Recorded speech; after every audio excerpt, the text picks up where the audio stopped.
Obrigado. Bom dia a todos e todas.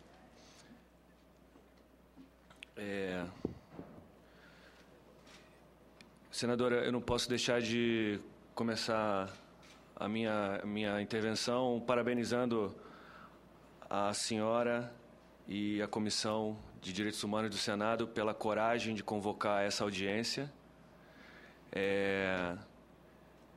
Nós sabemos das pressões que acontecem para que esse tipo de iniciativa não tenha êxito.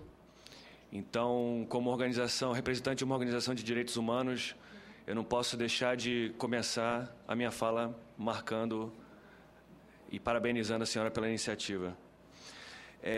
Da mesma forma que também quero, de uma certa forma, parabenizar também ao André pela coragem de expor esses fatos, né? De tornar público uma engrenagem criminosa de uma empresa que é amplamente beneficiada pelo Estado brasileiro através de financiamento público e através de todo tipo de iniciativa para flexibilização de leis e para dar maior agilidade às operações dessa empresa. E é importante que a sociedade saiba que essa mesma empresa viola direitos. E a iniciativa do André é importante para que a gente saiba que não são apenas estados que espionam, mas as empresas também. E essa iniciativa marca a coragem de expor esses fatos, abre esse debate na sociedade brasileira, um debate tão importante. A Justiça Global é uma organização de direitos humanos que há 14 anos atua na agenda dos direitos aqui no Brasil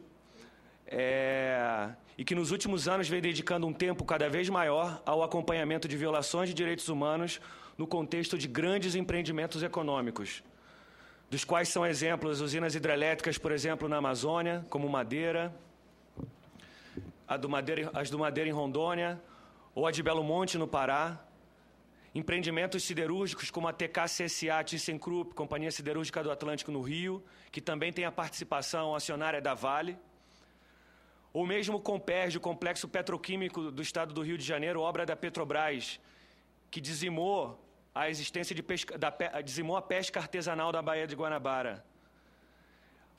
Ou ainda os mega-eventos esportivos, como a Copa do Mundo e as Olimpíadas, que estão provocando remoções Brasil afora, e particularmente no Rio de Janeiro. O acompanhamento e a denúncia das violações de direitos humanos provocadas no contexto desses grandes empreendimentos tem tomado um tempo cada vez maior de organizações como a Justiça Global, que, junto aos movimentos sociais de resistência, tem realizado uma luta importante por direito e por justiça no contexto desses grandes empreendimentos. As ações da Vale também têm sido acompanhadas por nós, e principalmente as violações provocadas pela mineradora Vale. Razão pela qual a Justiça Global é parte também, e eu represento hoje aqui também, a articulação internacional dos atingidos pela Vale. Internacional porque a Vale já começa a exportar esse modelo predatório para outros países além do Brasil. Nós temos aqui hoje, e é importante marcar isso, a presença de companheiros de Minas Gerais, onde a Vale nasceu e, historicamente, causa impactos ambientais e sociais irreversíveis. Nós temos aqui os companheiros do movimento Serras e Águas de Minas, que estão lutando lá contra a implantação de uma mina na Serra da Gandarela. Nós temos aqui companheiros do sindicato, do Sindiquímica do Paraná, que também tiveram o direito à sua organização sindical violado pela empresa Vale, razão pela qual a empresa também sofreu denúncia na OIT, e foi uma iniciativa dos sindicalistas do Sindiquímica, e juntos com companheiros de outros países, inclusive do Canadá, sindicalistas canadenses, e ativistas de países como Moçambique, onde a Vale também está avançando de maneira importante, reproduzindo um modelo de exploração muito parecido com o que ela faz aqui no Brasil. Nós integramos a articulação dos atingidos pela Vale. A lição que nós aprendemos participando ativamente da articulação dos atingidos pela Vale é que nós estamos lidando com uma empresa arrogante, preconceituosa e que definitivamente se recusa a dialogar com trabalhadores e principalmente com as comunidades atingidas. A Vale, há 30 anos, já opera o maior projeto de mineração do mundo no Complexo Carajás. E há 30 anos causa esses impactos ambientais e sociais naquela região que atravessa a mina de Carajás, no sudeste paraense, até o porto, em São Luís, levando o minério da mina até o porto através da estrada de ferro Carajás. Já são 3 décadas, senadora, de impactos naquela região. E agora a Vale está em pleno processo de duplicação desse projeto, que já é o maior do mundo. Essa região, ela é, como já foi bem dito aqui nessa mesa, ela é povoada por comunidades indígenas, quilombolas e camponeses, credores de uma dívida histórica e social com o Estado brasileiro. O que essas populações pedem são o reconhecimento de suas terras, o reconhecimento de sua cultura e acesso à saúde e educação, direitos básicos de qualquer brasileiro. O problema é que os interesses dessas comunidades estão no caminho dos interesses de uma mineradora como a Vale, que tem um poder econômico enorme e que se transforma em poder político, e o que tem significado o enfraquecimento dessas comunidades. Essa região também, quem chega nessa região num primeiro momento, pode ter uma falsa impressão de que ali é uma região onde o Estado é ausente, justamente porque não reconhece o direito dessas comunidades. Mas o Estado ali é muito presente, porque é o Estado, como eu já disse, que coloca dinheiro público, como são os recursos do BNDES, na Vale, e que atua de maneira direta para flexibilizar leis como a legislação ambiental, ou mesmo desrespeitar direitos como o da informação, do acesso à informação e das audiências públicas prévias aos grandes empreendimentos, direitos, portanto, dessas comunidades. O Estado é presente, portanto, a favor do empreendimento e nunca em defesa dos direitos da comunidade. O Estado é, portanto, omisso.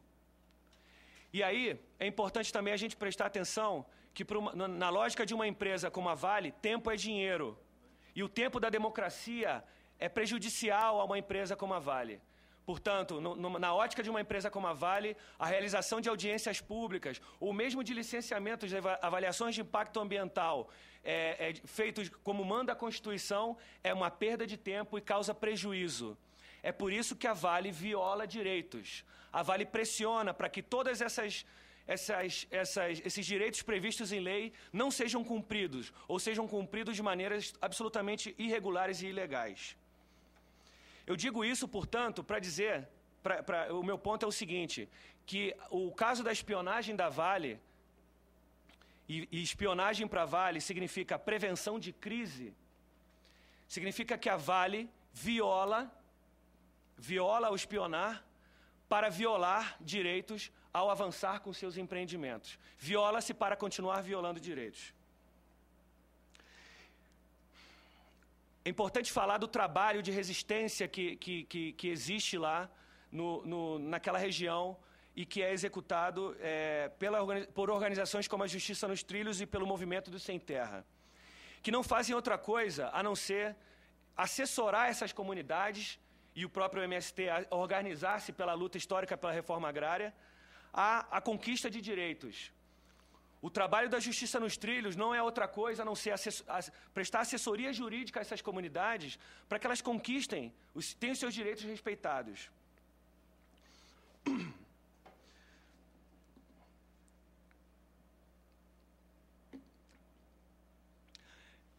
De certa maneira, a denúncia sobre espionagem sofrida pela Justiça nos Trilhos não é uma novidade. Essa organização já teve o seu escritório invadido, o seu site na internet hackeado, e já é de longa data a sensação de que existem pessoas infiltradas dentro da organização. Mas é importante que essas denúncias venham à tona para que isso tudo se torne público.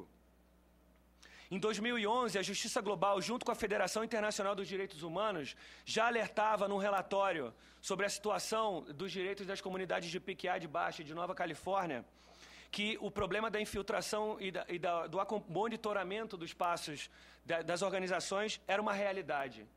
Desde então, o Estado nunca tomou providências em relação a isso. É importante a gente entender que a espionagem ela faz parte de uma política mais ampla da empresa, de controle territorial, na qual a espionagem ela aparece junto de uma série de processos judiciais contra lideranças. Portanto, a judicialização e a criminalização de lideranças é também uma realidade nessa região, onde a Vale atua e onde existe resistência às suas atividades.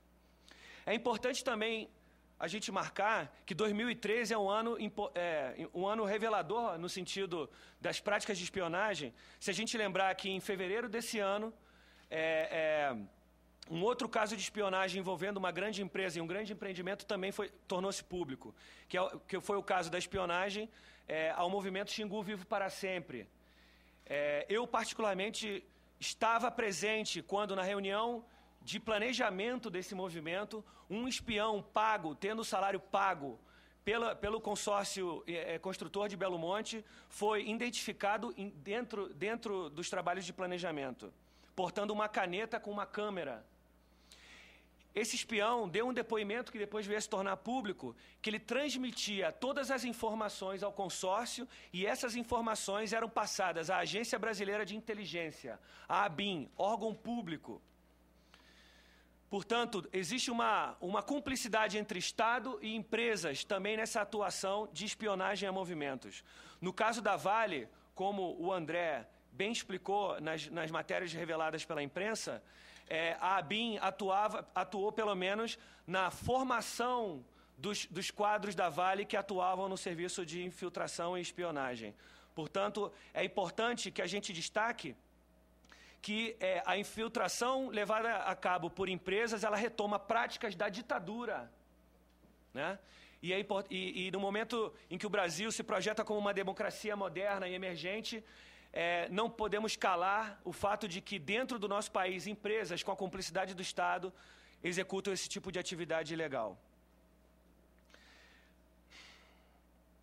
O Estado precisa reagir, e essa comissão é importante para que a gente possa pressionar por uma reação do Estado. Em 28 de maio e em 5 de agosto, uma delegação de organizações e movimentos sociais visitou Brasília e visitou a Secretaria de Direitos Humanos, a Procuradoria-Geral da República, o Ministério da Justiça, a Secretaria-Geral da Presidência e a Presidência mesmo da República, entregando pedidos de investigação dessas denúncias. Até hoje, senadora, nós não tivemos nenhuma resposta.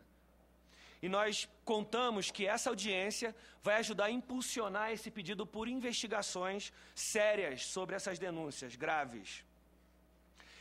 A Vale, até hoje, se limitou a reagir dizendo justamente que ia realizar uma auditoria interna. Já são meses, as denúncias vieram a público em abril e até hoje a Vale não deu qualquer explicação sobre o que essa auditoria interna está apurando de fato. Mas tão grave quanto isso é o silêncio da empresa, e da imprensa também. Poucos diários, poucos meios de comunicação se atreveram a destinar espaço a essas graves denúncias. E a gente sabe que, inclusive, as denúncias dizem respeito a monitoramento e espionagem de jornalistas, como é o caso da jornalista Vera Durão, do jornal Valor Econômico. No entanto, são esses mesmos meios de comunicação que recebem volumosos recursos a título de publicidade nas suas páginas e que, portanto, se calam diante dessas denúncias. O próprio Valor Econômico é hoje um anunciante do balanço patrimonial da Vale, do balanço das atividades anuais, e não dedicou uma linha sequer ao fato de que um jornalista dos seus quadros era espionado pela Vale. Senadoras, senhoras e senhores, a Vale foi escolhida em 2012 como pior empresa do mundo. E a gente tem aqui mais uma prova do porquê que essa empresa foi escolhida como pior empresa do mundo. Ela merece esse título.